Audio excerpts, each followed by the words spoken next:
What's shaking, everybody? Welcome to another Crazy Canuck Collector podcast. I'm Sudaba, and I'm always joined by my partner in crime here, Plastic Boy Wonder. What's going on, brother? How you doing? It's good. Chilling. What's good with you? You're good. I wasn't going to waste any time with music because I want to get started because we have a great guest, and I want to get him in here. So, without further ado, let's get to Ace from Ramen Toy in here. Ace. Hey, Michael and Sanjay. Thanks for having me on your show. Oh, a pleasure. So you pronounce it as Suit Huber, not Suda Huber. Suit Huber, right?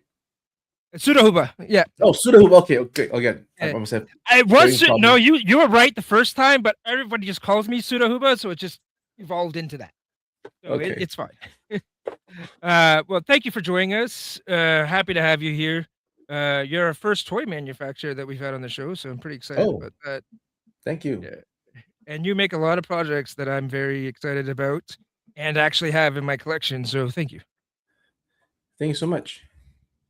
And we got some people that regulars in here. You got 88 saying good evening, lads. We got Slade on Slade. What's up? What's up, Slade? Crusty Crow is here. What's good, gents? Crusty. Yeah. Cool. Didn't realize you guys were hosting Ace tonight. Hey, Ace. There you go. You're very popular. Ace, how are you? Ace, the man of the hour. There you go. Just the hour? Yeah, I know. Man of the people. The man of the people. Yeah, that too. Hello, Sudaba, PBW, Ace, and everyone in the chat. Happy to see all of you. What's up, Billy? All right, so now that we kind of action figure shows, we got some stragglers coming in, but that's all good. What's up, Action? Alpha. Rare. Northern Nomads here. What's good, Northern? All right, so let's circle back around to the man of the century, not the hour, and get to know you a little bit. For the people that don't know you, you manufacture toys, great toys for that matter, action figures and vehicles and all that kind of stuff. How about you tell us how you got into that? Did it start with, I'm going to start the toy company, or did you have some background in toys that you were making them before you started your own outfit? Like, how did that come about? Well, to be very frank, starting a toy making company was never on my radar, right? As a kid growing up, I was trying to, the teacher asks you questions, what do you want to be when you grow up? The two professions that I've always had was to be a lawyer and to be a fighter pilot. Why? Because I like to speak a lot, like to debate people. So a lawyer is a good one, but actually it's more than that I've along the way I found out, because a lawyer doesn't mean you just speak. You got to have up here. So since I don't have up here and I speak, so that's not lawyer. Number two, fighter pilot, right? Every guy growing up, Top Gun, want to be Tom Cruise, Maverick, but eyesight is got to be perfect. And then psychomotor, right? You got to be really good with your reaction. So I can't do that, right? So what did I end up doing? Insurance agent, right? So I was an insurance agent coming out from in Singapore, going back a little bit, in Singapore, every male reaching 18 years old got to do 2 years of compulsory national service. That means they shave your head, you get to be a recruit, get to be in the army, do about 2.5 years, and then you come out to the working world. So when I did that, the first thing I did was I got no real qualifications, although I was studying mechanical engineering in tertiary education.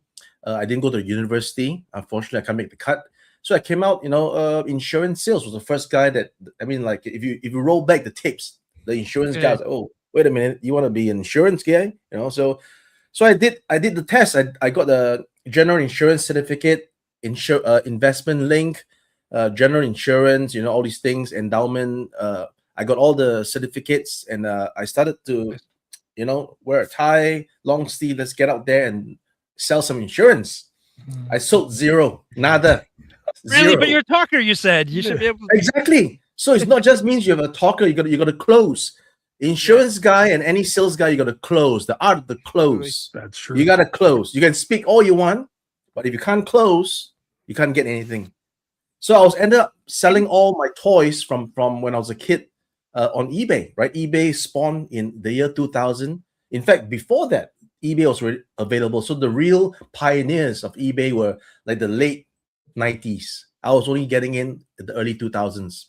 I sold all my stuff on eBay, and everything that I put up was like, oh, $100 here, $100 there. Okay. So I ended up like, I got nothing else left. Let's go to Japan, which is kind of close to Singapore. And I went to Japan, started to go to the toy shops, and then buy stuff, put on eBay, sell. I did that for like 2.5 years, until 2003, where I opened up a shop in Singapore.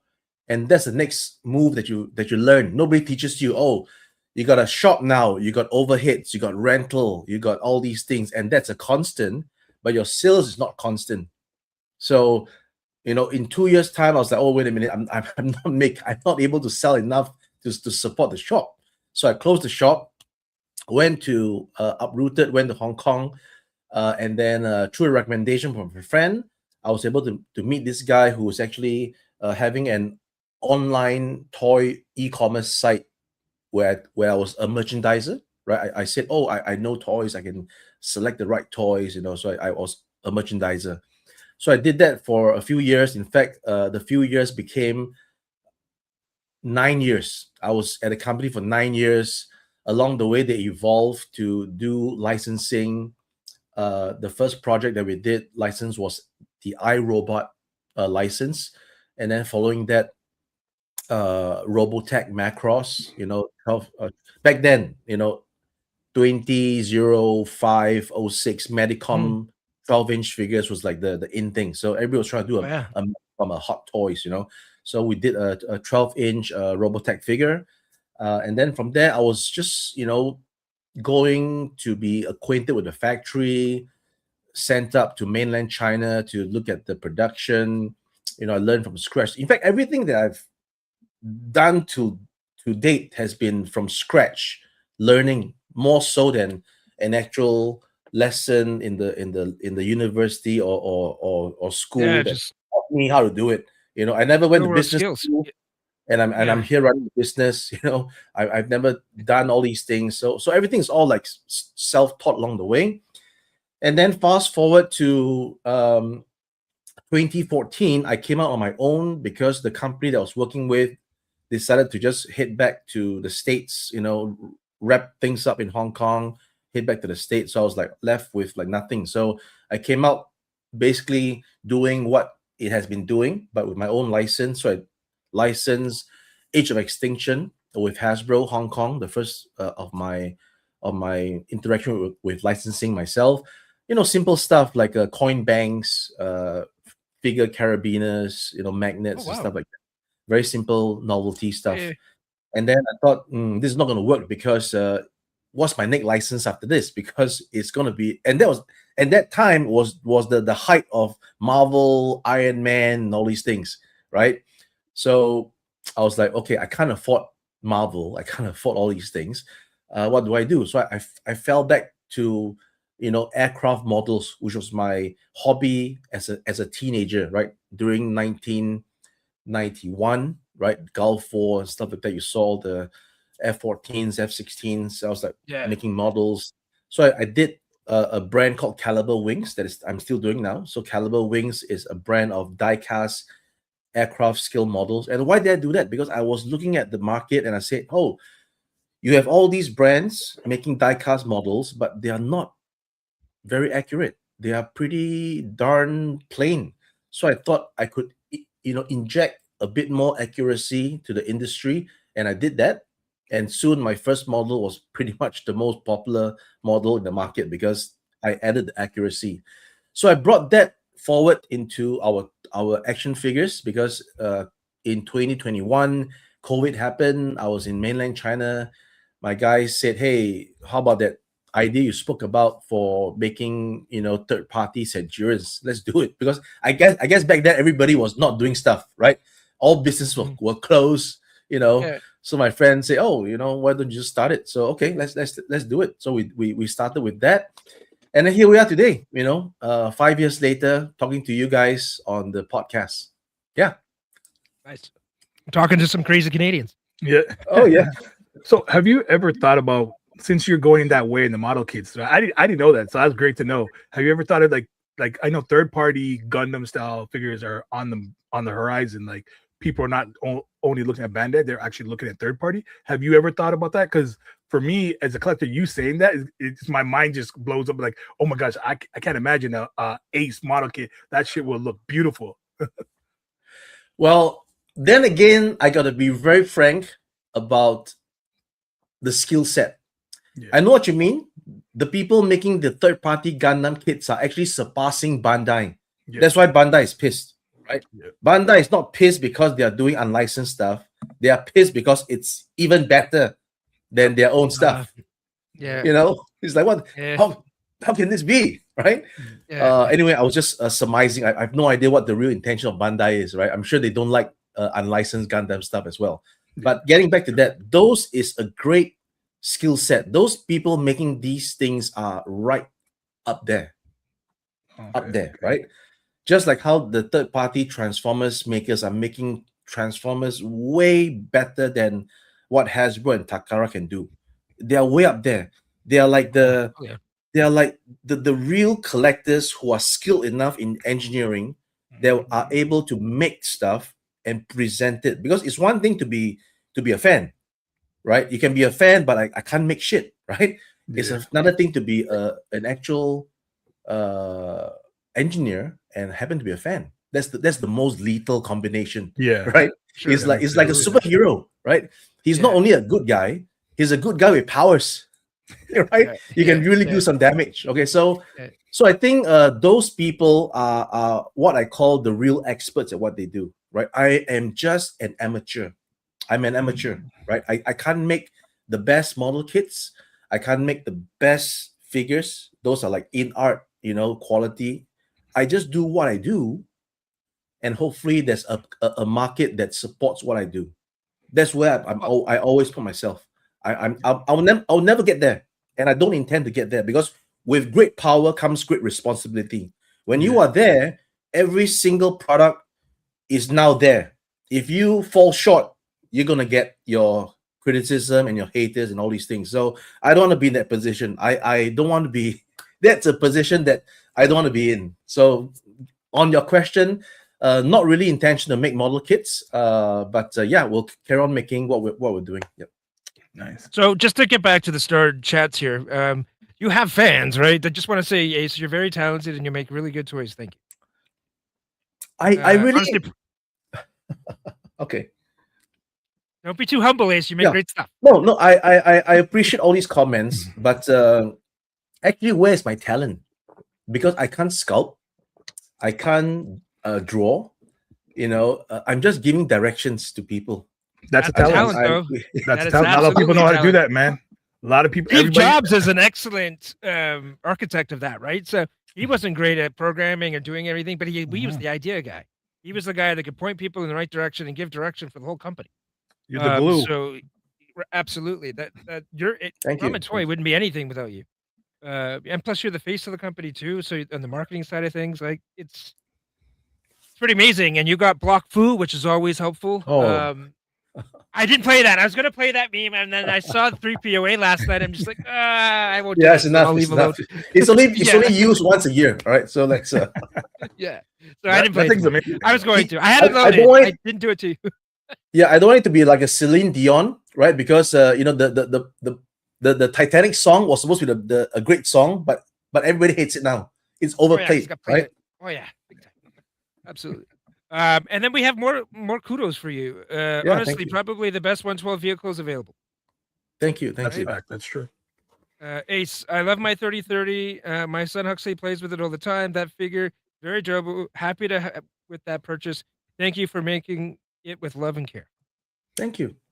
So you must be doing something right. Yeah. Ace, question for you. Did you ever think about making the 3030 actually go into the horse? Was that ever like a thought in your brain? Like, should I do it or should I not? Or would that have been too hard? Or is it something that you're coming out with later? Well, with every Transformer toy, you know that the Transformer only looks good in one mode. Unlike the third-party guys. They can freaking do a movie Optimus Prime that looks good in a trailer and looks exactly like the movie. Yeah. That's why I said they're the experts, right? So probably that is a task best left to those Transformers guys. For me, Okay. if you want 3030 to look like that as a humanoid mode, you can't possibly transform him into looking like a decent horse unless you employ some third-party Transformer sorcery. Thank you. I absolutely love it. Yeah, what I'm I saying, do. right? You got to really like open this, open that, change this, put that in there to really come up, hide all that muscle, and then suddenly you have like thin horse legs appear. So that's gonna be Would you ever third-party do stuff. an alternate version of him, like a horse version of him that we could buy?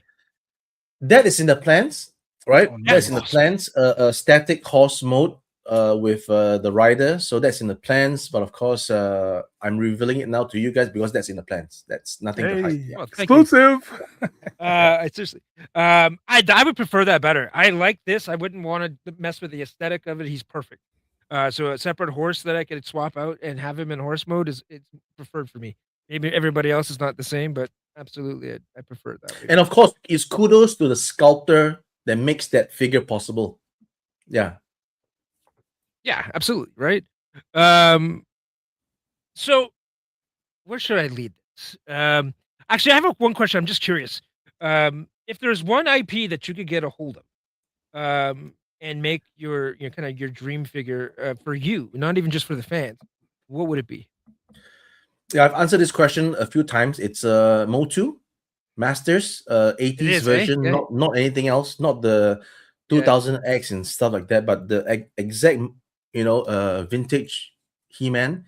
I think that if I got the license, I would do a range of Joy Toy size 118 Ooh. scale, right? Damn, that'd be good. That would be so That good. way you can display your Castle Grayskull in its correct size, not a freaking miniaturized Castle Grayskull. Yeah. A castle is big, right? So you want to have it big, and even the actual real 118 scale Castle Grayskull might be as big as a scaled down 112 version or Mattel Matty Toys version. So anyway, I always like that mythical castle going in, booby traps, things happening, trap doors opening up, like Mumra, the tomb turning, and all these things. That always is like the Egyptian, that is really what's in my mind. I want to make the stuff playable. There's trap doors, there's things that you can turn, you can, so you can only do that, I think, in 118, because with 118 you have the size in terms of a smaller scale to work with it, and a perfect, in my opinion, a perfect Motu display would be to display it with Snake Mountain on one side, Castle Grayskull on one side. I'm not sure about Eternia, but I just need those two, and then the figures on the ground maneuvering with the Wind Raider up there.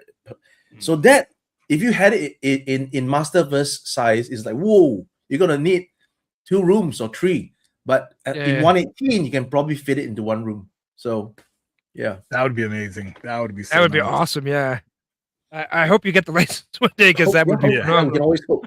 We can always hope. That's Yeah. awesome. That would be great. Well, thanks for sharing that. So let's transition into the projects that you have going on.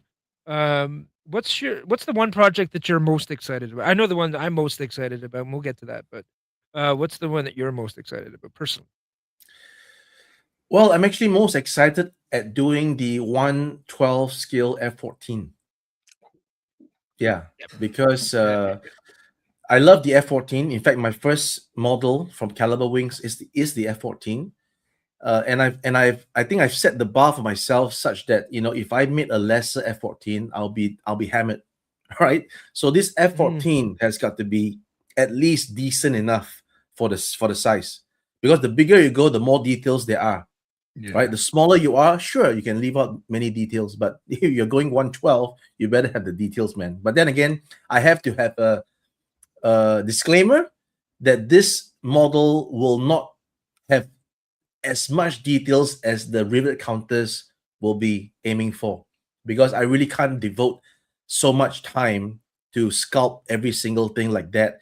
If I did that, it's going to take me at least 3 years to finish the sculpt, at least. But we're going to have to do it in 1 year. And the reason why I never liked the Hasbro Sky Striker is because that is a travesty of a F-14 sculpt. There's no details whatsoever. It's all wrong, and people are loving it. But it's fine. If you love your Sky Striker, that's fine. But as a F-14 lens, for me, that's not it. In fact, I'm falling into the realm of the rivet counters. Right? It's like, who's this guy? I mean, he himself said that it doesn't have to be a perfect Knight Rider, and now he's saying that my F-14 is not perfect. No. I'm saying that if you love that, that's great. But for me, when I see the Sky Striker mimicking the F-14, when I see it, I don't like it because it's not what I see. That's for me. It's my problem. Yeah. No, that's amazing. That's the best thing. What I think a lot of people love about Ramen Toy, you give us as much as you can at a reasonable price too. Like, see what GI Joe does. They don't do it the best, but when you get a ramen, like with my ramen racer, everything I look at, I love it. I take it to shows with me. Everybody loves it. Everybody in Canada, the trade shows, they're loving ramen racer. Like, oh, that's the ramen racer. Oh, you got the tiger color. Oh, shoot, what do you want for that? Like, a lot of people love it. It's and I'm gonna say to me, to you, and probably Suda, the same thing. We're both say we love it. Man. It's an amazing vehicle, and I'm so happy that you did it. And I can't wait for that for you. I'm buying that right away, right when you put that. Oh, I'll buy that. Yeah, for sure. Yeah, absolutely. I'm on board for sure, 100%. Even I don't care if it's 6 feet long. I will buy. Yeah, me too. I'll put that on my wall. See, the thing about the F-14 is that I think it's a one and done. You just need to do one time, and that's it. You just need one. Okay. Yeah. So if we can get enough people to get one, I think that's enough for the MOQ. So I think we can get it sorted out. Yeah. Yeah. For sure. I think people would be excited about that. It would be, well, you did your Maverick figures, your Aces of Aviation figures. It's going to be well suited for those. I'm assuming you're going to be able to put those guys in there. And you can swap them in with GI Joe and stuff, and have a proper Sky Striker if you wanted to get some stickers and throw GI Joe badges on there. If that's what you wanted to do, it would work perfect. If you would do an F-14, would you do a Warthog? Oh, the A10. Yeah. Yeah. So again, coming back to the Hasbro Rattler, that's an A10, but not an A10 because an A10 doesn't have like 3 turbines. So, and the wings don't rotate. Yeah, they don't. I don't know. A10 is not exactly my favorite vehicle. So the chances are slim, but you never say never, right? Yeah. I'm disappointed by that. It's my favorite jet. I love that plane. Yeah. You know that the A10 is actually not a good aircraft because the moment it fires its cannon, it slows down the aircraft that it could stall. That's why they killed the project. Yeah. Yeah. I never knew that. I didn't know that. That's actually good information. Oh yeah. It's just physics. When you have the cannon there, right at the front of the nose, and you're firing at the velocity, you are there is was that a recoil, right? So you're actually slowing down the plane. And the A10 is slow enough. You slow it down anymore, the SAM sights are gonna attack the A10. Yeah, it's a sitting duck in the air. Getting knowledge from Ramen Toy. Honestly. Don't hear it from me. Go Google it. Yeah. I'm sure you're not giving us bullshit. Yeah, that's true. I believe you. I don't think it'll make something honestly, like that up. And if you did, that sounded amazing. Honestly. And you love this shit, so I'm assuming you'd know. I know a little bit, yeah. Like Neil deGrasse Tyson said, you got to know enough about a subject to know what you're saying, but not enough like to know that you might be wrong. So you got to always have that little, Absolutely. I know a lot. I know a little bit about a lot of things. That's kind of where. And it's done me well so far. So let's transition into some of your other projects that you're actually in production now. When we started talking about you joining the show, I was going to get you on here to kind of pump the tires on the Knight Rider, but I don't think I need to do that. It's okay. It's kind of sold out everywhere. Yeah. At least, So, we weren't really going to be able to push that here. But again, I would still want to chat about it a little bit because it's still Sure. available for pre-order on BBTS, Yeah, BBTS. Yeah. right?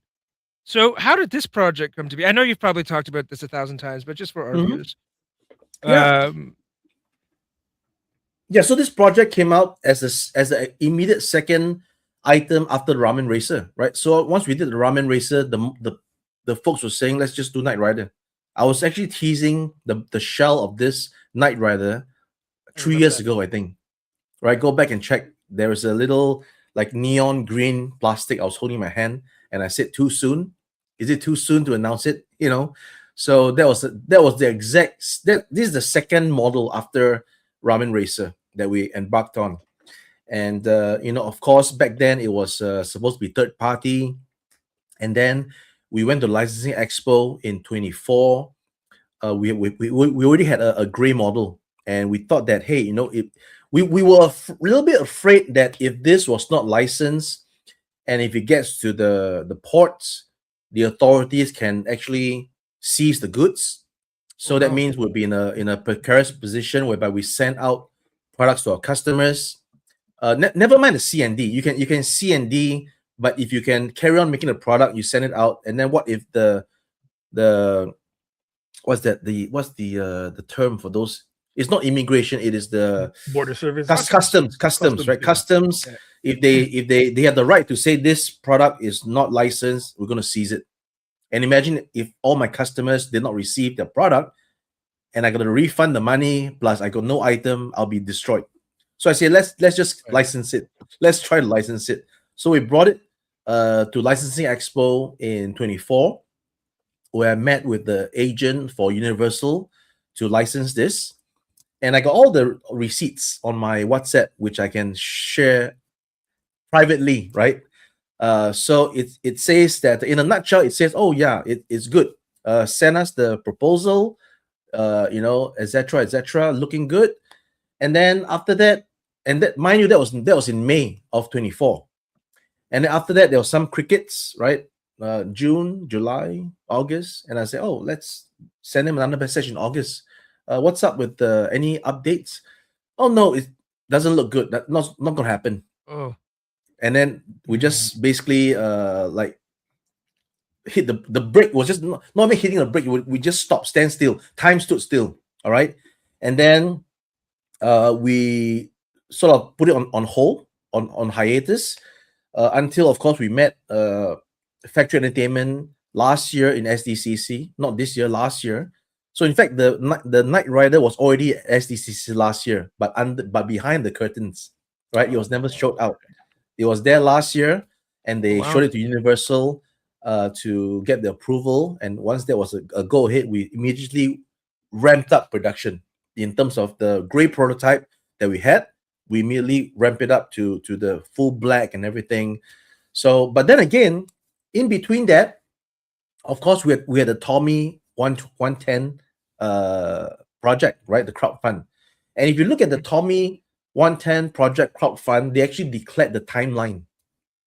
Look into that. They declared the timeline, and they said the idea was conceived in September 2024. And my Oh. idea was rejected in August 2024. I'm not saying anything. I'm just saying that. You're making Anyway, a like I little said, you're not correlating. it's coincidental. I don't know. Yeah. Yeah. Circumstance. Okay. Well, either way, how it came down, it's happening now, and that's all that matters to me. And just looking at this pose here with David Hasselhoff, Michael Knight sitting on the hood of Kit looks phenomenal. Yeah. This was a big deal for me because when you did this car and Michael Knight, it brought back all the nostalgia feels Yeah. for me because Same I here. had this car as a Oh. kid, the Kenner version, the one where you pressed on the license plate, he would actually talk. Michael Knight could get Wow. into Kit, the doors would open. It's still sitting on my mantelpiece at my parents' house. My dad's confiscated it; it's his now. Yeah. So he's got it there.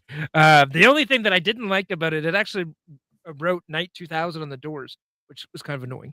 Yeah. But but that was amazing. But this here, this is everything I wanted that to be. But we get it now, right? So I pre-ordered this instantly. As soon as it went up, I bought it. And I am not disappointed about it. And I can't Nah, wait. me too. I'm so fucking excited. I used to throw this down my stairs just to make it jump. So you brought back all those memories, and Yeah. that's like, whoa, nostalgia to its core. Thank you.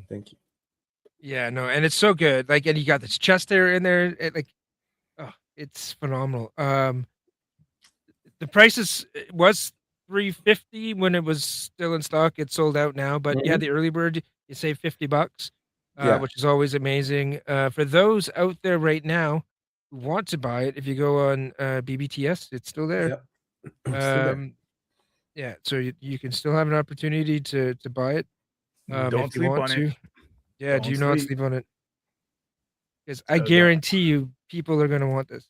I'm telling you, the aftermarket on this is going to be at least minimum Oh. 1,500. Minimum. Yeah, Minimum. It's amazing, right? You see Yeah. the ramen racer being priced on eBay for like freaking $500. Yep. it's You know, nuts. this This is going to be minimum Uh, 1,500. Guaranteed. Yeah, absolutely. Don't sleep on this at all. And this is going to transition to another topic for us, which is kind of an evolution of the Knight Rider. Now, this one isn't licensed, but I'm still excited for it either way. And bring it up here. Give me 1 second here. Bear with me.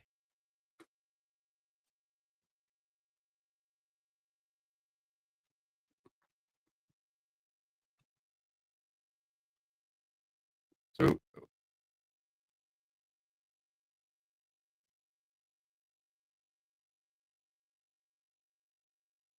are we frozen? No, I was wondering. Okay. No. No. I was hoping PBW would freaking say something while I'm trying to pull this up, but that's fine. Oh, my bad. I thought you were going to pull it up quick. That's why I didn't say it. No. I had to go over here and grab the folder. But this is something I'm really excited for. You guys can see it right now. Yeah. Okay, Oh, yeah. Yeah, I need this one too. Yeah, dude, this Dukes and Hazard with Bo and Luke, and what's her name, Daisy. I'm so excited for this. The update you did on to the General Lee looks phenomenal. The characters look great. The sculpts. And I know what I really appreciate you and what you do and how you run your business is you use social media as a tool to help you out to try to fine tune these things, and you take customer feedback and you show some test shot images of the figures to see what you're working on and how you're trying to make it better. Um, how did that come to be to kind of bring in your customers into the process? I don't know. There was no plan. I just decided to share stuff because I think sharing stuff as a new company helps build the confidence, right? Again, Yeah, we sure. started out with the 80s commanders with no face, a Facebook page, and then people were buying into it, and then we have people saying, "Oh, this is a scam," and that was what really just got me to show my face because I hate to be accused of stuff that I don't do. I mean, if I was really scamming you, I'll continue not showing my face because that's the whole idea, right? Yeah. So I hate being accused of things that I'm not. If I'm genuinely accused of something that I did, then I will say, yeah, you're right, it's correct. But it's not. We're not scammers. So I thought that the way to do it is to share and be transparent, and I think that just unconsciously helped us along the way. There was no plan to like, oh, let's Sure. bring in the customers to look. No, I'm just sharing the progress. And yes, the whole idea is that if you see something wrong, and we're not experts, you guys are the experts. If you see something wrong, highlight it, and then we'll do our best to do it. That was why, if I can just circle back a little bit to the Knight Riders fiasco, Yeah. I've been showing the thing for God knows how long. And the guy who actually was very critical mentioned that, yeah, I saw a great prototype. Okay, then why didn't you reach out 2 years ago? Right? I mean, Yeah. right? He even said, yeah, I saw your great prototype, right? And he noticed there's something wrong. So yeah, just be like maybe somebody else who actually approached me and said, hey Ace, you got it wrong. The season 4 has only one monitor. You got 2 there. I said, oh, Okay, let's change it. We changed it, right? We Yeah. changed Don't it. be a jerk off. We did whatever feedback that we got, and we changed. But at the end of the day, we're not the experts, right? Yeah. And we made this sort of like inverted. We didn't license first and then get the approvals from the licensor and then, oh, change this, change that. We in fact did something that the licensor thought was okay. And then if we ended up changing stuff, then licensor, what's going on? You mean to say your initial submission is not right? It puts us in a bad spot, right? It puts us, Oh, for sure. you know what I'm saying? Yeah. It's like, Yeah, then yeah. what the hell are you doing? You know, why would we trust you to license in the future, right? So we Yeah, did what we absolutely. could, and then two weeks before pre-orders, this guy comes out and says, "Oh, this is the Yeah. most inaccurate Knight Rider I've ever seen. Yeah, You I know, wrote a it's filled book. with errors." And he made like snarky comments about my voice holds weight. I am holding back to announce how bad your Knight Rider is. And I told the guy, hey, don't hold back. Announce. Tell more people about the Knight Rider so that I can get more sales. Because you know Yeah, what's absolutely. about sales, right? Publicity is- You yeah, gotta know yeah. about it, right? Even though you say the bad parts of it, the viewer that's listening to you may not see the bad parts. And they may just like you see, oh, that's my nostalgia. That's what I want. So I said, I'll tell the guy, please go ahead. I want you to announce it There's to your no audience. such there's no such thing as bad publicity, right? Yeah, that's a fact. Yeah. And you know what? You have somebody accusing you in the chat here of being awesome. 49er Brian is accusing you of being awesome. So there you Oh, go. man. So anyway, getting back to this, so Yeah. I do my best. We do our best to put things out, and you know, people can spot it. Like the boy and bot, they say, oh, the eyes are too tiny. It looks like nipples. So I enlarged the eyes, and then once we enlarged the eyes, the factory actually did it too much, and then it looks too much, and then we readjust it back to the right size. See, so that looks more correct now. See. So we Yeah. take the feedback because we are not the experts, even though we claim to be fans. Can you hold We're, that up a second? we're ultimately, sorry? Hold that up again. Hold that- That looks good. So good. Holy shit, dude. That looks amazing, Ace. Okay, so Go like I ahead. said, we can be fans, but at the end of the day, we can't micromanage every detail. You know, there's so many projects, right? Imagine if I miss a curve or a shape on something that the fan knew, then highlight it, because I really can't. We are not having those super powers that we can identify everything. You know, even AI can't get it right. So imagine a human brain, right? So you're gonna need a really big brain, like Tony Stark or something like Bruce Banner that can really. Anyway, Yeah. so yeah, so the whole idea is that, you know, we take in the feedback, we do as much as we can. Even like I said, imagine we had to bring this to Joe Fest for people to tell us, hey, there's only one right rear view mirror. So imagine we've showed this all the while for 2 years and nobody said a damn thing about the right mirror in the comments. Yeah. Right? Yeah. Yeah. So Yeah, you sure. know, yeah. So that's one thing. So even the um, fans may not know. That's one thing I think it was great about you and the way you run your business is that you care what the people have to say. And anybody who actually gets on you, I think they're just trying to clout chase. Because from when I met you and from all the lives I've been watching you for years, you've always been open to hear what the people have to say. And if you can do it, you'll do it. If you can't, you can't. Yeah. At least you're honest about it. And I think what people have to understand, you got to appreciate people like Ace that are doing these things, because we don't get that really in the toy industry. And we have here somebody actually doing it. We got to commend them and be proud of that. Hey, look, someone's listening to us. And you know what? And put things in perspective. Sometimes fucking ignorance is bliss. Yeah. Like if I look at that Knight Rider and I think it's the greatest Knight Rider ever built, don't fucking tell me what's wrong with it, because I don't want to know. Yeah. Let me love what I fucking love. Like it's fucking horseshit. Like I don't need to know that the fucking gas gauge is off by fucking 30 centimeters. Like I don't give a shit. Just let me fucking buy my shit that looks great and be fucking happy with it. Exactly. You're not doing a fucking scale model, you know what I mean? Like it's not. It's a toy. Even scale models are not accurate at times. That's true. Yeah. You talked about that That's earlier. why they keep improving it, right? Imagine Yeah. the first scale model of a Mercedes-Benz done back a few years ago compared to the latest one. You're gonna spot mistakes. yeah. You're gonna Absolutely. improve it. Yeah. technology's getting better. You can do more, Yeah. fine details and stuff that you probably couldn't do before, right? Well, you probably know better than that than Yeah. me, but yeah. I love what you're doing here with these figures. I think they're beautiful. I think, um, I don't know what else could you want. And guess what? It, We are actually going back to adjust the figures, which we're doing now. And I believe the guy in yellow is Bo or Bo or Duke. yeah, no, both He's blue and he's Luke is the he's taller. He's taller than Luke. Yeah. So we're gonna adjust him to make him a bit taller. Yeah. Schneider. Nice. There's your detailed people. There's your Yeah. You ever thought about making it an RC? And what? A RC? RC? Remote control? Oh no, that again is a different ballgame? feel, and we don't want to mess with that because it's a different feel. There's different disciplines. All right, Yeah. there's the skill model, there's the diecast model, there's the model kits, there's the RC, there's there's different categories. We got to just stay in our lane, otherwise we will be all over the place. Yeah.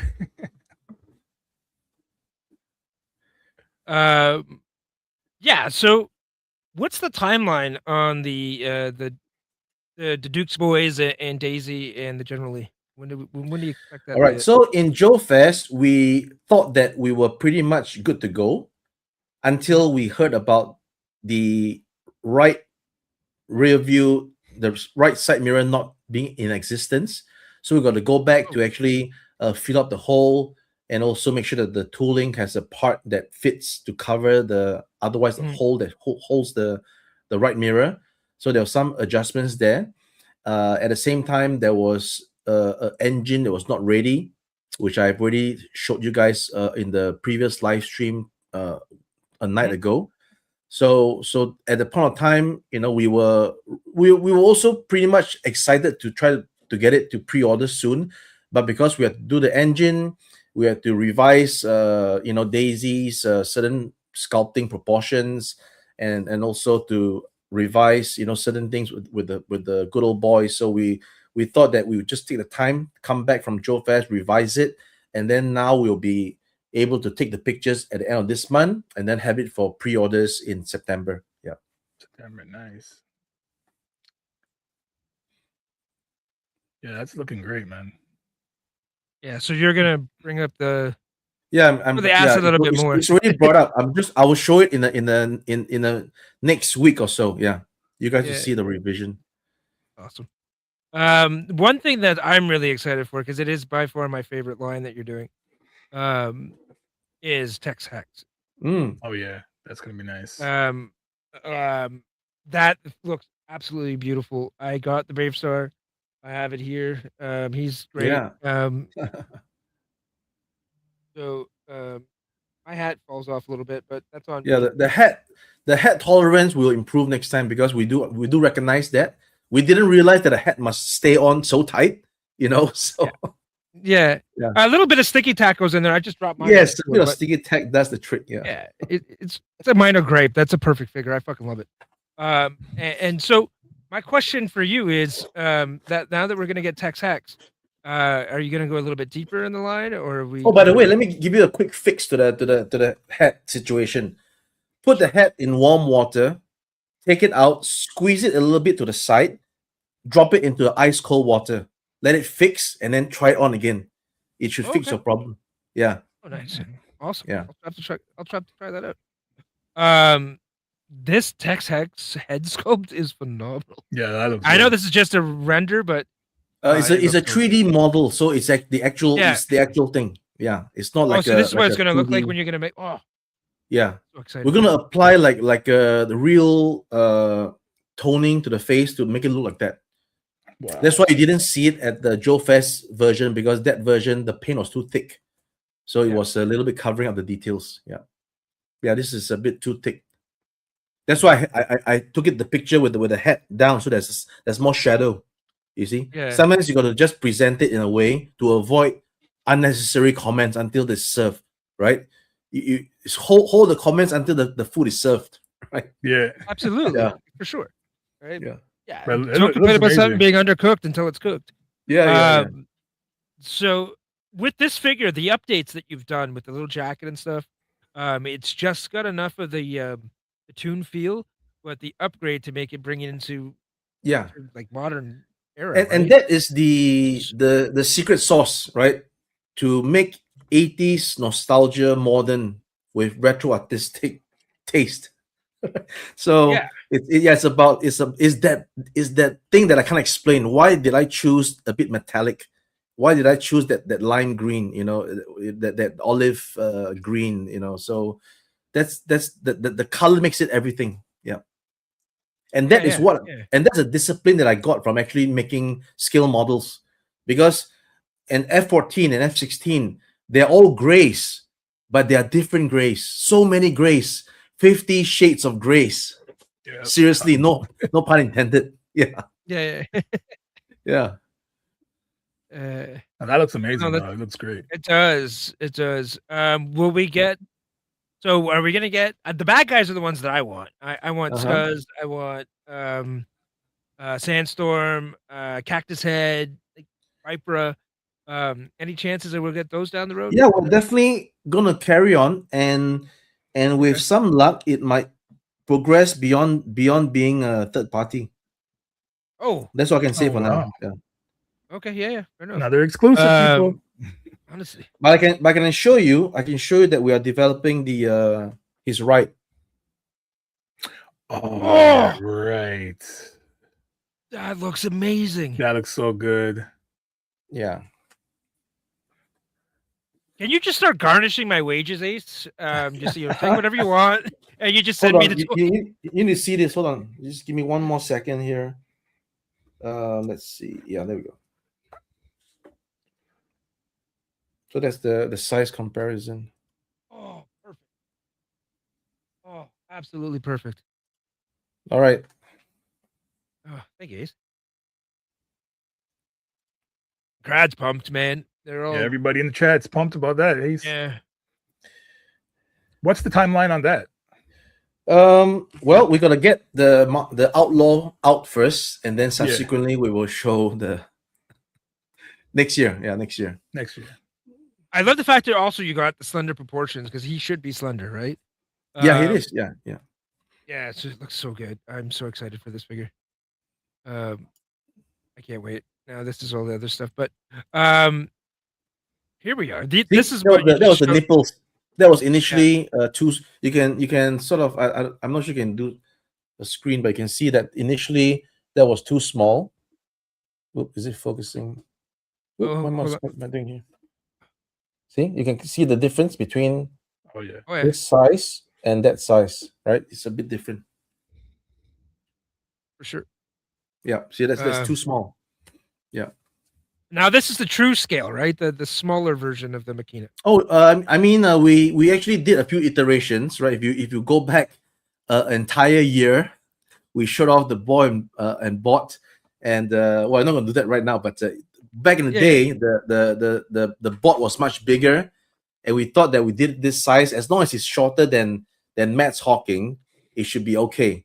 And also, if it's bigger, then it allows better transformation with our fingers. But there was comments that it's too big. It's more like 1/18 scale. Okay, then we size it down real small. Now it's so small that you will probably need tweezers to, transform the thing. Oh Yeah. really? Yeah. Well, you gave them what people asked for, right? So Yeah. it it looks great though. Yeah. Hold on. I'm excited for this. I'm pre-ordering this as well. Uh, I didn't get the first one because to be honest, I didn't find out about it and then it was sold out. I didn't. I Yeah. get a chance to buy it. It was really popular. This one. Um, and then we have a third member of our show here. Okay. Possible Pie Tim. He loves your Gotcha Man jet that you Oh, yeah. just released. Oh, He bought it. Talks about it all the time. He's showing it off every stream that he can. nice. He's really happy with that. And he even said that he wasn't a big Gotcha Man fan. He just thought it looked cool and he bought it. So he's very happy that he Mm-hmm. did. Yeah, he's pretty excited about that. And the other vehicles that are coming too. And you said on LP stream yesterday that you're gonna go into maybe the older, like the more kind of North American version of that, maybe. Yeah. So, like I said, I did Gatchaman 2 is because when I was a kid growing up, that's what I saw as a Yeah. as a product. We've seen toys, we've seen images, comic drawings and stuff like that. So that resonated with me as Gatchaman. Although I know for sure that that's number 2, because growing up you realize, oh, there's actually another God Phoenix that's all blue. And then that one, the fat guy actually pilots the big God Phoenix. He doesn't have his Yeah. own vehicle. Because I was counting, Yeah. wait a minute, there's 5 guys, but there's only 4 vehicles, right? Because G5 is the God Phoenix, the big one, right? So in Gatchaman 2, everybody gets his own vehicle, and then the big God Phoenix, some hate it because it looks like a chicken. But for me, I love it because I thought it was just Yeah. so amazing, right? So right? it is amazing. All those designs are Yeah. amazing. And then I also heard that it's not called Gatchaman in the States or the Western Hemisphere. It's called Battle of the Planets, and they only showed the first series. So okay, point noted. Let me finish up my team first, and then I'll circle back with Tatsunoko and say, hey, now we want to do Battle of Planets, and let's do this big ass G5 for the fans. Yeah. Nice. With the rise of I can't do 124 for the first iteration, because if I did that, then the G5 figure has to be 124, and that means the God Phoenix has to be 124, which I can't. So I got to tweak it a little bit. So if I did the first iteration, it wouldn't be 124 figures anymore. It's going to be just a series of this big ass God Phoenix with the miniature vehicles, and that's the plan. Yeah. Have you ever I'm thought excited about about doing your this own year. line? Like, since a lot of toy companies are starting to develop their own toys. Yeah, it's always nice to think about that. And we initially had plans, because when we came up with Machina 80s Commanders, there was already plans of, oh, let's do our own IP. So back then I was thinking about bringing 80s Commanders into an IP called Commanders 2086, which essentially is 100 years after Centurions. Okay. Nice. But because saying it is easy, doing it is difficult. Oh, for sure. Getting the writers, getting the story, getting a media out, whether it's comic books or comic strips or even a short animation, is very difficult, right? So it's easy to say. So that was one idea that we could develop. And then Machina, right? People love Machina so much that, hey, they were suggesting, why don't we make our own unique vehicles with unique characters? But that is again, you're venturing into unknown territory, because people love what they love. They love the Matt Tracker, the Gloria Baker, the Miles Miam, and then you introduce this guy who's supposed to be, who the hell are you, right? So you're not in my universe. So that is a very risky move, right? To try to do something like that. But it's an idea, right? So right now we are trying to develop our own IP, but it takes time. It takes time planning. You got to get it right. Once you are haphazard and you rush it out, and if it's not cooked and it's served raw, once it fails, you'll never recover. That's No, the true. main thing. Yeah. Absolutely, especially if it's a new IP. Yeah. Yeah. We have some questions here. Boss Hog and Roscoe, let's go, Ace. Yeah. Let's go. And that kind of transition to Daisy's Jeep. That'd be really Yeah, cool. I've seen the Jeep. I've Googled it. It's a generic Jeep, and right, it's a generic Jeep. It's not like a special Jeep, marking. Yeah. No. So it could be in consideration for future. Yeah. And you could use it for some reuse, military kind of, like, do it green and. Right? Yeah, it's like a wheelies Jeep. Is that right? Or yeah, some... pretty much. Yeah. Okay. It's like a Wrangler kind of. Okay, Wrangler. Jeep Okay, that's YJ different thing. from wheelies. Yeah. Yeah. Exactly. Right. So, but no, that'd be amazing. Crusty Old Crow here asks if you had any thoughts of doing a Dirty Weather generally, as it's a re-release down the road. I think the only way to do it justice is a banged up version, more so than a weathered version. That would look crazy. It's actually that would be fun. That would be fun. Yeah. You could get me to double dip if you did that. Yeah, because exclusive. just applying dirty paint is kind of sloppy. It's like a a reuse of the mold, and you're trying to get a cash grab, in my opinion, right? Although we in as a business we have got to amortize the tooling, but for I sure. never venture into cash grabbing mode. It never crossed my mind. Let's just do a color just to cash grab. It's got to make sense. It's got to make sense. And then I think that if you just dirty up the vehicle, it's too little to warrant, unless it's done in the same run. If we had not enough orders for the product, we may just add on a weathering version to make up the numbers. Then that makes sense. Then that's not a cash grab. That is basically trying to make up production, which people don't know because it's behind the scenes, right? But to suddenly think, oh, let's do a weathered version after this, then it's I think more like a cash grab, right? So Yeah, maybe a banged up version, new sculpts, banged up is more interesting than I would than love that. that. Yeah, I think Absolutely. that'll be amazing idea. Yeah, I would be on board for that for sure. Absolutely, without a shadow of a doubt. But yeah. So when so with all your projects on the go, and this is transitioning a little bit more back into the business kind of thing. With so many different IPs that you're working with, how do you kind of keep it focused in terms of where you want each line to go? Right. I know you're not a huge operation, and but you got a bunch of IPs going on at the same time. I guess that's always the challenge, a day-to-day challenge, but we manage it. We do our best to allocate enough love for each one, and but then again, not every single project has its longevity. For example, I guess Ramen Racer is done. There's no other thing to do with Ramen Racer. I mean, we could change colors, right? But Yeah. do people really want that many colors? In fact, I think that would be probably possibly a wrong move, because if you introduce different colors, you don't get enough orders, then you're back to square one. Our problem, which is not enough orders. Look at our Woodlands Camel and Desert Viper tanks. The orders are not there. Yeah. So even though I try to introduce a new color, people are not biting because they may feel that one big car is enough. See, so in that case, we are not gonna let's turn on the machines, let's get more colors out, let's because it's wrong, because you're flying the market, you're making yourself commit to a production price and quantity that you can't pay. So it's all a lot of stuff. So some projects may reach its end of its shelf life for us, and then we just call it a day and we improve it. The next one, let's do another one, a new tooling.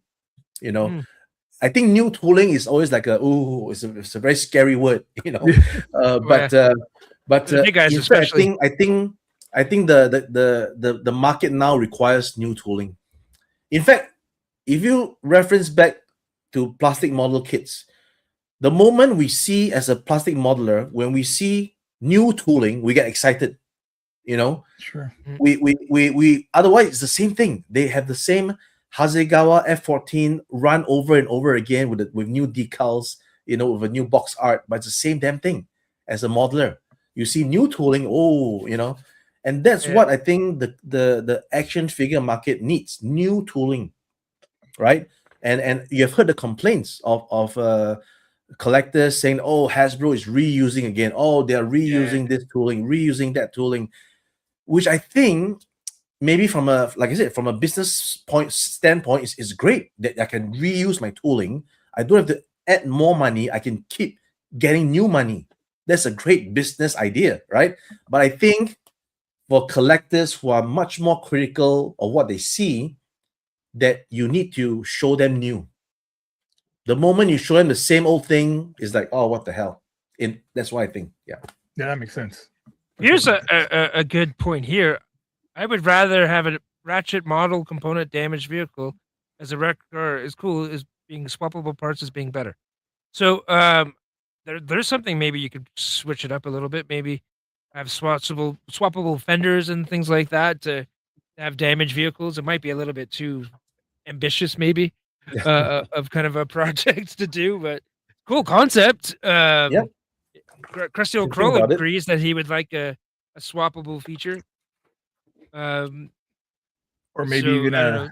a Street Fighter broken car that you can break that battle damage it with the Street Fighter figures. Maybe, yeah. Yeah, I'd buy that. In a second.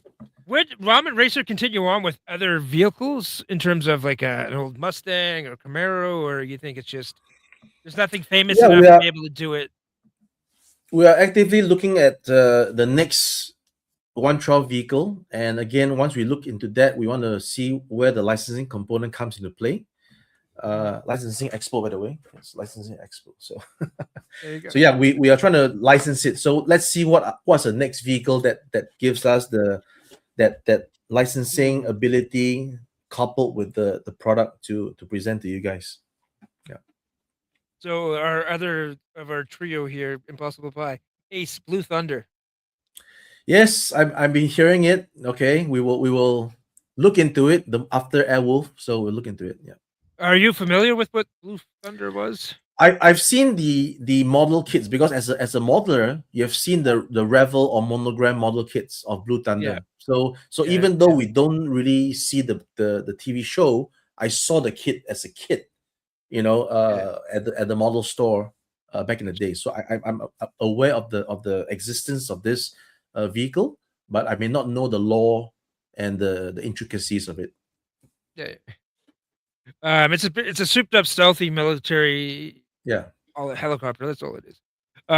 Which is cool. Don't get me wrong, but It's an aerospatial. It's an actual aerospatial French helicopter. Yeah.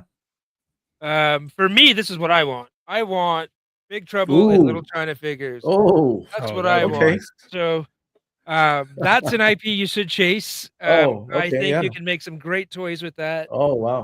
The three gods, the Thunder guy, the Wind dude. I don't know. Kurt Russell might be a little bit hard to get, but the ancient Chinese dude, the chick, chick, Kim Cattrall, the actress, the old Chinese wizard dude. Like, I would fucking love all those. Is she the same actress in Indiana Jones Temple of Doom?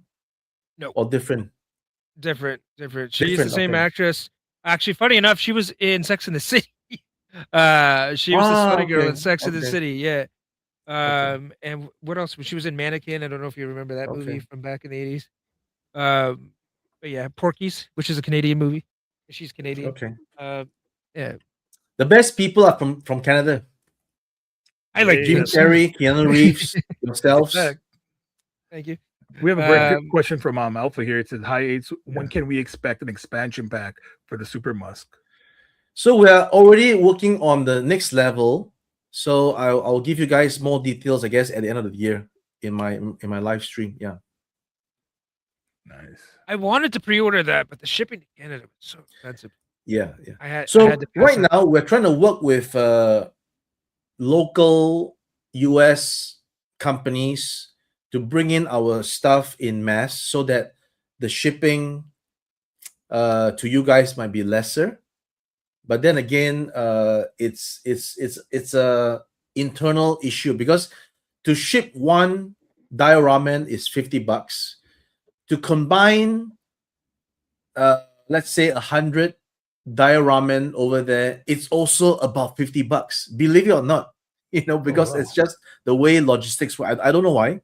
That I really don't know. Okay, you might be saying, "Oh, there's no way. If you have $150, more should be less." But that's what they're telling me. They're telling me that it's actually more commonsensical to ship it one by itself than to lug a whole lot to the US and then incur warehousing fees and all these things and then wait for the order and then ship it out. So again, these are all the behind the scenes stuff that makes running a business not that easy. But we'll tackle it. It's not your problem. We'll tackle it. But we're actively looking at how to reduce the shipping costs. I've heard from Laser Pants that he got a whole loot shipped over from Nut Zoe for $15. No way we can do that. No way we can do that. Yeah. So yeah, it's kind of strange. I might just show up at your factory and pick it up. I think maybe that's what might be. Yeah. Okay. But then again, you have to you have to pay for your luggage to ship it back or on the plane, right? I You gotta get pay two for luggage. extra I get luggage. two luggage. I get two luggages. I'll just put it in one. I'll leave my clothes at my brother-in-law's. Everything will be fine. I'll figure it out. Is there a We plan brought for, back a fucking barbecue last year from China. I can bring back a musk. Okay, is there a plan for a re-release of the Super Musk? I guess we would like to investigate into having more, but it has to be done right. So let us go back to think about it and then see how we can release something that will satisfy both sides. Yeah. Nice. Okay. Ace, how much time do we have with you? You've been going on for an Yeah, hour. we have time. We have time. Okay, perfect. Yeah. Great. So let's get. I love talking about the business side and all your toys and products that you're making, but what are some of the things you collect now outside of your own stuff? Are you a vintage collector? Do you collect anything modern? Okay. So the only vintage I collect are the things that I had as a kid. So, for example, I found my original G1 kickback in the box from Wow. Japan, and I bought it straight away. No questions asked. Price was Yeah. right. Bought it. I have a Holy Grail, which is a it's not accessible now, I think. Oh, it's over there. Hold on, let me just get it for you. Okay.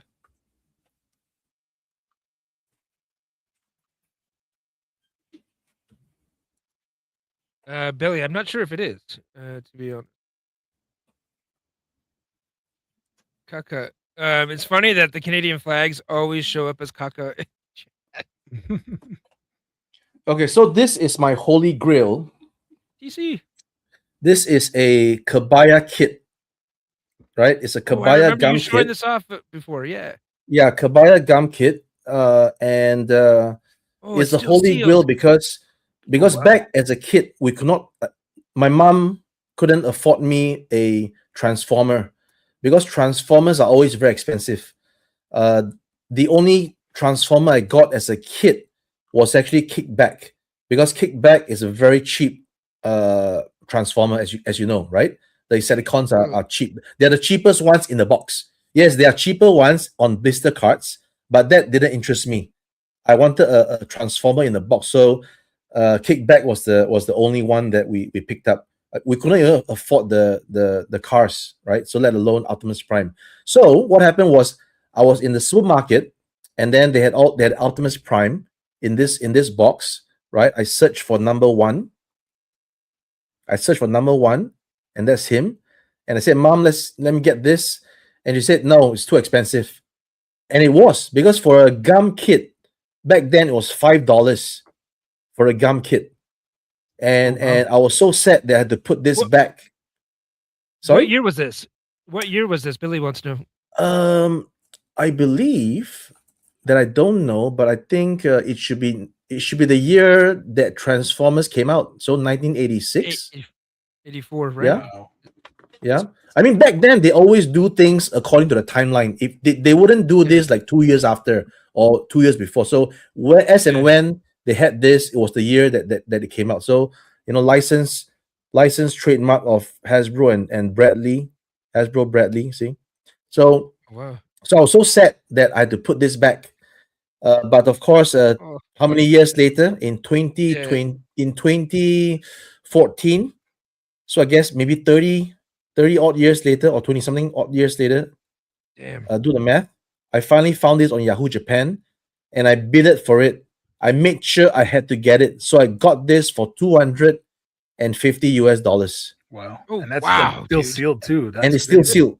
Yeah. And I added a seal myself. I added this plastic myself. Oh, you need I was so afraid that I got this damage when it arrived, but the Japanese seller actually packed it so nice that this exact box was what I received. So this is my Holy Grail, and yet look at it. I can't even open it. But I don't open it. I don't open it. Yeah. It's for that memory. The memory. No amount of money can buy that memory back. And if you can buy it, spend the money. You know what I'm saying? Honest, yeah, for sure. That packaging, like it's because it's white. There's no yellowing. It looks pristine. Yeah, there's no yellowing. Yeah. So this is my Holy Grail, and then these are actually my own. This one is actually my own toy. It's Oh, wow. open. Inside is actually let's see, hold on. Oh no. So this is not my own. I used to have this toy, but I bought this and it was actually open, but it's actually Triptychon. So number 4, as you can see there, number 4 Yeah. is actually Triptychon. And I had Triptychon and Metroplex as a kid. I didn't have Oh, I didn't have Rodimus, and I didn't have Galvatron. So I only bought, and just nice, it is number 2. It is oh. Metroplex and Triptychon. So in my hands, this one is my childhood. When I had it as a kid, I built it up, and then now I can get unbuilt kits, and it's still in the box, right? It's amazing. And then finally, this one. Let's see. Let's see. No, this number. Oh, so this one is actually my own Chrome Dome. This is wow. inside is my Chrome Dome as a kid. The Yeah. same box, the same thing. Because Headmasters was much more advanced in the Transformers, so I was older as a kid then. So I actually held on to the package, and mom could afford me this. After she didn't buy Optimus Prime. Later on, she could afford me all these other gun kits, so I bought them as an alternative to actually buying the real Transformers. Right. So this one actually inside is my actual Chrome Dome, and this one number 6 is actually the unbuilt kit of Mind Wipe, which I had as a kid. So I had Mind Wipe and Chrome Dome only. The rest I didn't have, right? All these Hardhead, Highbrow, Brainstorm, Weird Wolf, I didn't have. But I always loved Weird Wolf as a kid, but I didn't have it. So I managed to secure Mind Wipe mint in sealed box with it's sealed mint, but this is my own Chrome Dome. And I actually saw a full set in Japan, a full set unopened in Golden Age in Akihabara, but the shop owner will not sell it. Damn it! Oh. How much? No sale. No sale. If you guys go back to Akihabara in Tokyo and find Golden Age, you'll find a set of these. And again, I believe no sale. No sale. I wouldn't sell them either if I was him. Yeah. That's great. That's an awesome story, Ace, from Slate on Slate. So what would be your favorite figure from 2026? Or anything you saw like this year coming out? Wow. You know what? It's hard to pick a favorite because there's so many great figures in the current timeline. I mean, what's one of your favorites? I'm not shilling for Savage Crucibles, but ever since I got to open up one, I was like, this is good stuff, right? Because I first saw Savage Crucibles, I guess, back when they were introducing their reptilian figure, and that didn't really right. That didn't connect with me because I'm not really a fan of but when they start doing the actual human figures, I was like, oh, this is quite interesting, right? Not everything is I relate to. For example, I'm not really a big fan of that purplish guy with the red eye, but it's a nice design, But I think the rest of it is good. And then obviously, if you have all these in art, tremendous pieces of art that I can't even. I don't have an in art right now because I can't obtain one for some reason. I don't know, the price is not right or it's sold out, and there's so many stuff. I mean, there's so many stuff that I don't know how to say to answer your question. What is my favorite figure of 2026? I don't know. The in-art stuff is there you go. It's so good. I'm surprised that you have trouble finding it because the trouble is that it's never the right time. For example, when it was fully around, I thought to myself, I'll get it later. Because and I don't know. I mean, money is not unlimited, right? I got to also choose what I spend. Yeah. So I want do you to I hold need to back your get money so you can make more figures yourself. no? So I actually buy figures which I can actually look at to learn from.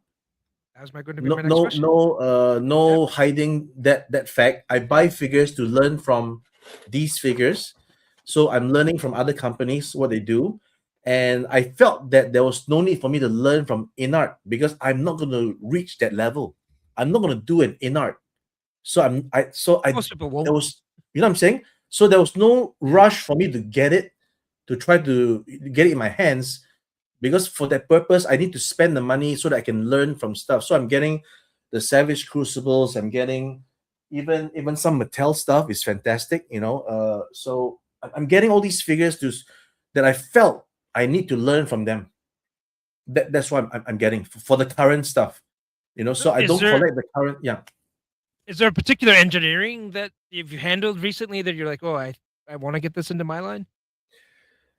Um. Yes and no, because I've seen latest technology from a Chinese manufacturer whereby the joints are supported on springs, so that as you move the it's not actually ratchet. It's a form of ratchet, but done in a funny way that I want to get it to see what exactly it is. Mm-hmm. Because from what they've done a fantastic CG video to show every single part. Imagine the pecs in your ankle joint, the double jointed ankle joint. Is a normal pec, but their pecs actually sits on a spring. So I wonder what is the reason for that. Because if you're turning your double jointed elbow or knees, it's already swinging from the pivots. So why do you need that spring to move? So Keep it tight, I want to maybe. actually get it. That's the only reason I could think of is just to keep it tight. Always keep tension on the joint. maybe, yeah. But And that once you could see wear. such stuff, and once I see such stuff, I will learn and then not apply, because I don't want to be seen as copying that Yeah. design. Fair enough. So you learn, you get it, you learn from it, and then you say, oh, damn, I can't do that. Because if I did that, it's I the don't know if guy I copied. agree with that though. Hey, somebody had to be the first to do double jointed elbows. That's true. And now all figures are double jointed elbows. Right. So once it becomes mainstream, then I can do it. So I'm not accused of copying the originator. So let it be diluted first. Or you could do the phrase where you could say, "You could do it, but I could do it better." Put the ace touch on it. Yeah. Yeah. Oh, Talib's in the house. Nice. Talib. Hey, Talib. Oh, that's great. Great insight on that. I'm going to transition to something that's a little bit personal to me, just because this is how I found out about you, which are the best figures at the time for me that I loved. I played with these like crazy, to the point I think the joints may be loose because I touched them too much. But these here, they might be a little bit controversial now, okay. but the chat, I don't know if you guys ever handled these, but these are Ace's Silverhawks figures. This is Quicksilver with Tallyhawk. He's got swappable wings, magnetic face plates and stuff, so you can swap out the mask with real life face features that actually look like humans and not like fucking weirdo cartoons. It's not vac metal, but the metallic is so shiny that you don't really need it. I fucking love this figure. Had swappable rings so you could get them into mid kind of swing and then full swing like this. The articulation was phenomenal. Again, like you do with your figures, just enough modern tweaks to make it cool, but keep everything nostalgic. So I fucking love this. And Thank you. And then when you came out with this, which I loved, ballpark, like this went, if you're in Fenway, this would be in the river. This monster is fucking beautiful. Phenomenal. I love this fucking thing. This is one of my favorite figures in my entire collection. Like the elbow blasters, like that he had in the cartoon and shit like that. Yeah. Like the attention to detail on it, so good. That head sculpt, the armor plates get out of the way so you can pose it. Like, so good. I was crying when I found out that you couldn't do the line anymore. Gun, Shadow. Oh shit, what that was called? Yeah. Shadow. Sky Shadow. Sky Shadow. That's it. Sky Yeah. Shadow. The Sky Shadow is awesome. Yeah. So good. Like the range of motion on this. Like, look at that. Look at the fucking arch on that. Like, it's it's nuts. This figure should Thank not you. move like Thank it you. does. And yeah, I wanted to let you know how much I absolutely love this figure. These two. These are some of my prime real estate on my shelf for my collection. Thank So you. thank you Thank for you. That those. means a lot. Yeah, that means a lot. Yeah. I was really, really happy with these. Um, any chances that you might want to go down and do some other characters? So the story behind this is a bit of a bittersweet because we started with 80s Commanders, no license, and then we did, Quicksilver again, supposed to be no license, and then Super 7. Well, Brian Flynn messaged me to say, "Hey, would you like to have this license?" I said, "Yeah, of course." Right. Long story short, in the end of the day, we did not continue the agreement for some reason, which I won't dwell on. Yeah. But like I said, we thought that with the license, we would actually sell more figures. True enough, BBTS picked up a lot of figures, and you can still see them available on BBTS, which means that there's not enough demand for these figures. There's just too few of us. There's too few of you and me, and you know what I'm saying. So it's amazing that after 3 years, you can still go to BBTS and pick up the Quicksilver because they bought up most of our stock. And what we sold for ourselves, the whole Quicksilver combined, is a fraction of what the 80s Commanders did in terms of quantity. That itself is an indication to the company that, hey, don't pursue this. It's not gonna work. It's too niche. So it can only be pursued as a passion project because you're talking about steel heart, steel wheel, copper kit, all different molds, and how can you sustain making those molds to sell? It's just like our bet to the bones, right? We can't make 1,000 pieces. We cannot afford the molds. It just can't be done. We're not. I mean, how I would love for some billionaire, multi-millionaire guy to just say, "Hey, this is the money. Just go do it. We don't care if we lose the money. Great, then I'll be doing it. Because my investments pay off. I will be that guy." Yeah. Otherwise, it's physically, financially impossible for us to attempt to make more. And now that the Super 7 has actually done almost the full line, we wouldn't dare to touch any of those other obscure characters. Hey, so you're comparing that dog shit to these? Are you kidding me? Those things are fucking terrible. Two different things.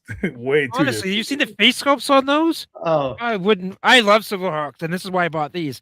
I wouldn't fucking touch those. I didn't waste my money on them. They're garbage. But I do think that the attempt on Monster by Super 7 is decent. They got the black metal monster. I saw it. It's nice, right? But only for static posing. If you just leave it standing there, it looks nice. But if you're gonna try to play with it, no. No, it doesn't pose. It's shit. All right, okay. And do you think maybe because people don't think you're going to continue on the line, that maybe that's why those figures aren't selling? That's what I was thinking. People are waiting to see if you draw out the line. See, the only reason is a catch-22. The only reason BBTS will sell it is because it's licensed. If we don't have it licensed, BBTS won't sell it. And BBTS is a major buyer of the MOQ. So I'll be Yeah, no, fair enough. I'll be hard to convince my guys. Hey, let's do Silverhawks unlicensed after what we experienced with the first production with low numbers. Let's do it again with new tooling and low numbers and try to lose some money. No, I hear you on that. I'm happy to have these two. Yeah, it's so difficult, guys. Yeah. The villain I got, so I'm happy. These are great. I think the closest we can do, right? The closest we can do, like they said, if you can't eat the food, you can smell it at least, right? So the closest I could do is to make the prototypes. I could make the prototype, show it to you guys, and then those are prototypes. You never asked Brian Flynn, hey, let me do it for you. Crowd fund, I don't know. Yeah, so You never asked Brian Flynn, hey, look, let me do it for you. Hey, what about would you do crowdfunds? I know you. So this is one thing I do like about you as well. You always put your money where your mouth is, right? You're not doing Yeah. crowdfunds. You make your products, you pay for your tooling, all of that stuff, all out of your pocket, hoping this stuff was going to sell. And you see all these other guys, and even like Todd McFarlane, he even does crowdfunds. I think that's a marketing stunt. Probably, absolutely. Yeah.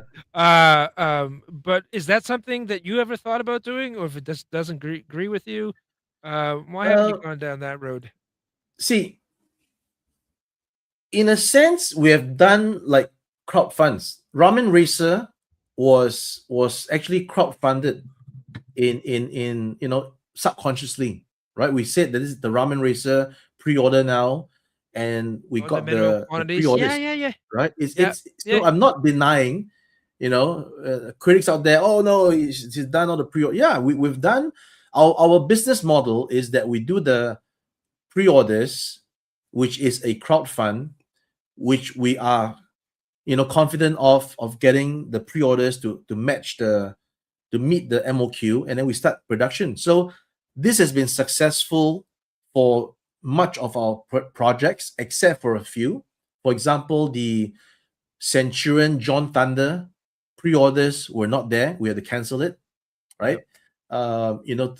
There are other projects that you guys don't know that was so-called crowd-funded, but it didn't reach the goal, but we did it anyway, like the Hacker, Dog Terror. So those figures were extremely low on the quantities. Yeah. So I got to convince my guys to say we got to do it because we had to finish the line. At least not finish, but at least go as far as we can to give two villains to the commanders, to fight with. So so in the back, you guys don't know that the land drone, the Hacker, the Dog Terror, abysmal numbers. Abysmal numbers. Oh damn. But so that crowdfund didn't fund, but we funded ourselves because why? We made enough money from the previous sales. So that's why when our prices are such, too expensive, Ramen Toy is too expensive. No, we need that margin, guys. We need that margin as the buffer for us to continue development on other stuff, which may or may not make it to the market. Hopefully it makes it, but or rather the money is used to top up for the project that's not making it. So these are all the behind the scenes stuff that nobody knows. So yeah. Ace, what was the retail of this? What did you sell? It's 99. Okay. Yeah. And the reason why we do our early bird, as I mentioned, like way back in the day, is because there has to be a discount margin to the resellers, right? If we price it too low, the resellers expect the discount to be much lower, right? So if we said that we want to sell this at 70, which was our early bird price, right? 70. If we said, forget about early bird, let's just price it at 70, right? Because people want to buy at 70. And then the resellers it's not going to take $50 as the resale price, for example, because they want 50% off on that SRP. And then we can't do 50% because we'll be losing money. So these are the inner workings of sales, that people don't know. Why Target is clearing off Motu at 70% off, because they bought it at 30% of the price. No business would lose money. Believe you me, right? Especially big corporations, they will not lose money. They will get back their costs, but they will not lose money. Only desperate times. For example, why do Funko burn off their stock? Because they will not lose the money. They will not degrade further the price that they must have as an image for the consumers to see, right? So what happens to unsold iPhones, for example? They may take it back. They may settle it somewhere else to less developed country markets. We don't know, right? The fact that there is a closeout business, there are people in the business of closeouts. Your Raws, your Olays, they're buying stuff. Your liquidators, Anyway, I'm going off tangent, but what was I talking about? About This is price. Okay, so yes, this is all entertaining. Don't It is. yeah. yeah, 100%. so yeah, we try to price it at what we think. Again, guys, we do not make the numbers that Veliverse and Savage Crucible makes. They make. I'm surmising. I'm not divulging industry secrets, but I'm Can I just surmising that they're just doing interrupt- thousands of. Yes, go ahead. just one thing. So when you pick this up and you compare this to Marvel Legends, which you can't because that's dog shit. This actually feels there's weight to it. It moves well. It feels well. Like it's good. A Muffex, which is kind of similar priced. That's an import figure. All this other nonsense. I will take this every fucking day for my $100. Okay. Fuck that other shit. Like I'm not trying to blow smoke up your ass. I actually really believe it. Your figures have weight to them. They move well. They're smooth. I don't have to worry about heating them up when I take them out of the box. That 3030, I didn't worry, but I just took it out and I was on live stream opening it. Yeah. And it's because it's your product. I didn't care. I didn't worry about it. Now, Savage Crucible, I love them, but you got to take some care with those. But like it's no, you can. The money is well spent. I don't feel like I've gotten ripped off. I do understand the business, the MLQs and all that shit. But again, I don't feel like I got ripped off. And if you know about your line, you get it on your early bird, you especially didn't get ripped off. So go ahead. Sorry. Yeah. So let me continue my train of thought, which is the reason why we don't do the numbers that Veliverse and Savage Crucible does. I think they do them by the thousands. We really just try to make 1,000. We're trying to reach 1,000, maybe more, right? So we don't ever sell more than 1,500, maybe Gullwing 2,000 pieces, but that's about it. So because we don't pass that 5,000 threshold, we can't get the cost low enough to price it low enough. I mean, I would love to sell right? you guys figures at Savage Crucible $50. I would love to, but the math doesn't make sense. If I did that, I'll be going out of business sooner than you can say Suda Huber going to do. I don't know. Yeah. Anyway, No, so we price it in such a way to keep us sustainable, right? So we do feel whenever people say, "Oh, those are too expensive," we do feel it. Trust me, we're human beings. We don't want people to say our stuff is too expensive, but we cannot lower it at this point of time because if we lower it too much, we're not sustainable. And once we're not sustainable, is the beginning of the end. Yeah. Well, That makes sense. if you look at the big manufacturers, though, their prices keeping. Oh yeah. Yeah. Right? That gap is starting to shrink there. Oh, Yeah, definitely starting to shrink. Like Marvel Yeah, Legends are costing like $40-$50 now. yeah. Yeah, it's insane. And the plastic on theirs is not as good as yours. So it is what it is, I guess. But Yeah. no, thank you for all that insight. That's amazing. Thank you. Yeah. Yeah. So last boy, did you have any questions? Yeah, I was gonna ask you, can you get some more info on the Airwolf? Like what's your set out date for that? What's my what? Your date. Like when are you planning to release that? When would that get into hands? A rough idea. So the initial gray prototype shown at SDCC is by far not the final thing. All right, by far. We had it there just because we need to have something there. Again, timelines need to be met, right? The show must go on. So we had it there. But of course, there are many adjustments that I'm making to it that is in the background. So the next time you see it, I'm guessing if we get approval, I'm guessing January. January is always the start of the toy year with Nuremberg and all these things. So I think January we can show the final thing in colors with all the lights and the proper markings and everything. So you'll see it in January. I think that's my estimated timeline. Yeah. Any plans for a figure? I'm sorry? Any plans for a pilot figure? Yeah, so initially we thought that we're going to get figures as well because we have sculpted the figures, but apparently Factory Entertainment have their own idea of having their figures of the replay line to coincide with the vehicle. So I think the plan is to have us do the vehicle only and then they do the figures. I think that's the plan. Yeah. That's great. Well, that's interesting. Yeah. And this is 1/18 scale, right? And that's what you're 1/18, yes. Yeah. it's something that looks really cool. I'm excited for it, Oh, yeah, I want especially that. because the debacle of what happened last time, right, with the other company that was trying to See, do that one. one actually, on hindsight, you don't need a Kickstarter to 3D print. You 3D print the moment you get an order. You get an order, you 3D print. There's no reason to Kickstarter and crowdfund a 3D print. I didn't even think of that, but that's true. Yeah, Yeah. people were just too, they saw something that they liked and they just went in without even thinking about, Yeah. why do I need to 3D? Let me pay you. You send me the 3D print. That's it. Yeah. If this is not the final product, which we know it's not, No, it's you are not. on No. the you are on the right path though. 'Cause this Definitely. thing looks amazing. Yeah. I don't care about scale. I know some scale people are out there. They're snobs. They're like, oh, this is 112. I'd buy it, but 118. I'm not going to. I don't give a shit about scale. I buy Yeah. 112. I buy 16, Whatever. Yeah. 118, whatever fits my collection.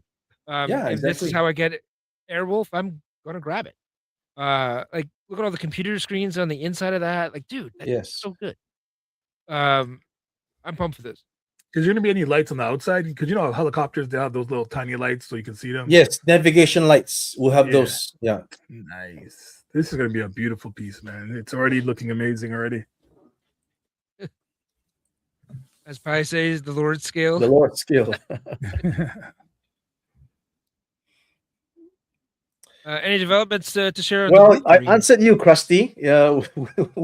It was just 24, 36 hours ago. I couldn't have developed anything more than that in that time frame. Well, he knows about it. Those updates. You want to share those updates with us?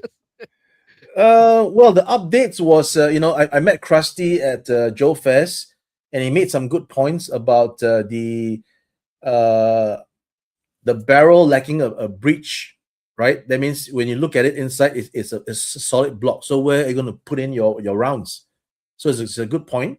So I made the the breech is currently being done. I'll show it to you once it's done. He suggested do an auto loader so that there's a sense of the rounds, but I couldn't fit that in, as I mentioned in my live stream, so I'm going to omit that.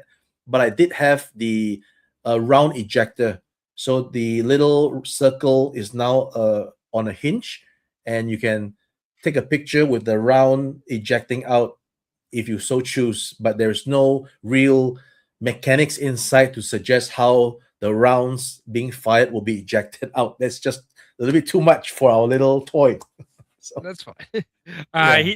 And Rose just said, "Sorry, Aces, I didn't catch the answer. I was behind in the stream." oh, okay, okay, all right, Slade on Slade. Take care, brother. Thanks for Slade, take it popping easy. by, man. all right. All right. Well, I kind of asked all the questions that I want to, and I want to respect Ace's time too. I don't want to keep him for too long. You're just starting your day, so I really appreciate you stopping by and sharing all this amazing information with us. This was a pleasure. This was a blast. Yeah, it I was learned amazing. a lot. And I got to tell one of my favorite toy creators out there how great I love his product. So Thank this you. was also amazing. Yeah. And I can't wait to be able to buy you a beer in fucking New Jersey when we're at Toy Unity. That'd be awesome. Okay, are you coming that's too, fine. Sanjay? Yeah, You I'll be coming there. too? I'll be at Okay, Unity. great. All right, man. We'll see each Yeah, other then. so- Yes, definitely. and I'll probably hit you up too when I'm in Shenzhen area. So Okay. yeah. So thank you for spending the time with us. I really appreciate it. And to the chat, thank you for participating. Great hanging out with everybody. We had a good time here. We learned a lot. We had an definitely. amazing guest. So thank you very much for that. Replay Squad, always appreciated. I know you guys tune in after the live streams and watch the show, so I love it. Bobby is coming in late. Sorry, buddy, we're shutting her down, What but up, Bobby? thank you. Really appreciate it. You can catch the replay. So in life, we have to take pleasure where we can. Take all the little things, stop and smell the roses, and learn not to get too stressed out about what life brings down our path. And learn to take it easy, man, and be good to people. And on that note, Ace, what do you got going on? You want to share some things? Yeah, I Or you just got wanna a pack August going on. I got to finish a lot of these prototypes, right? Oglo Boys, Wolverine, I showed this on my live stream, but the Revenge. So Oh, I lots of love that stuff thing. that to looks finish good. up, and heading off to Motu Fest on 6th of September. It's going to be a transit flight first to Singapore, and then I'm going to spend a few days there, and then head out to Cincinnati. So I'll see you guys there, and then in Toy Unity in November. That's it. Awesome. Thank you. And Plastic Boy Wonder, you got your show tonight, right? Yes. So if any of you guys are free later, it will start at 10:30. You can catch me, Talib, and Ayo Frankie. Come check us out. We talk Transformers, and we do a little bit of other stuff too, other toys. Hit us up. It'll be a fun time. 10:30. All right, everybody, that's a wrap for us. And you know what? Again, thank you very much for watching, live stream watchers, chat, and the replay squad. We couldn't do this without you guys. Thank you very much, and take it easy. I'm from the Great White North, right? Like up above the states. Yeah. The big landmass that the rest of the world hates. Yeah. We're like above that. Fucking north, I guess. The big patch of trees where everybody's bored to death. We're just chilling up here, sipping syrup, playing hockey.